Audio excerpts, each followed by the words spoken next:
የሩትዬ እርግዝና ተረጋገጠ። እርጉዝ መሆኗን አብራም አምኖ ተቀበለ። እንግዲህ እስከ ዛሬ ድረስ አላምንም፣ ውጤቱን ልታሳይኝ ይገባል ብሏት ነበረ።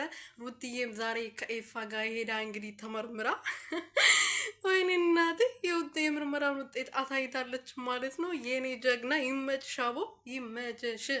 እንግዲህ ሩትዬ ሁለተኛ ልጇን አርግዛለች ማለት ነው። ኤፍዬም ሁለተኛ አጎት ልሆን ነው፣ አጎት ልታረግኝ ስለሆነ በጣም ወድሻለሁ የኔ እህት፣ ክበሪልኝ፣ በሄድሽበት ንገሽልኝ ብሏታል። እንግዲህ አቶ አብርሃም እንግዲህ መጀመሪያ ስመጣ ደስ ብሎት ነበረ፣ ግን አሁንም አምኖ መቀበል አልቻለም። መጨረሻ ላይ እንግዲህ እዛው ጥሏቸው ነበረ የሄደው። ኤፍዬ ግን እኔ እንኳን በጣም ነው ደስ ያለኝ።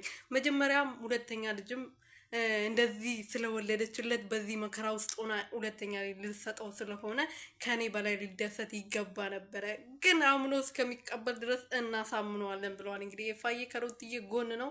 የኔ ወንድማችን እንወዳሃለን። ሰላም ሰላም ቤተሰብ እንዴት ናችሁ? ደህና ናችሁ ወይ? እኔ ያለው ፈጣሪ የተመሰገነው። በያላችሁበት ሰላማችሁ ብዝት ትርፍርፍ ይበልልኝ። ቀን ምን ብያችሁ ነበረ? ሩቲና አብርሽ ዛሬ በሆነ ነገር ይመጣሉ ብዬ ተናግሬ ነበረ። እናንተ ግን አላመናችሁኝም። ይኸው እንዳልኳችሁ እንግዲህ ዛሬ ደግሞ የምርመራ ውጤት ተደርጎ ሩትዬ የምርመራ ውጤቷን ይዛ መጣ ለአብርሃም አሳውቃለች ማለት ነው። ቤተሰቦቼ ቦምብ እየፈነዳ ነው። እኔ በጣም እየፈራው ነው ያለሁበት ሰፈር ማለት ነው። ይሄው ድምፁ ራሱ ሊሰማችሁ ይችላል፣ አይታወቅም። እንግዲህ መድኃኒዓለም ከኛ ጋር ይሁን፣ ከእናንተ ጋር ይሁን። አብርሃም እንግዲህ ዛሬ ሁለተኛ ልጁን ሩትዬ እንደራገዘች አውቋል። የወረቀት ውጤቱን አይቷል ማለት ነው። ግን እሱ አምኖ መቀበል እየፈለገ አይደለም። አንድ ቀን አምኖ ይቀበላል። ወዶ ሳይሆን በግዱ ይቀበላል ማለት ነው።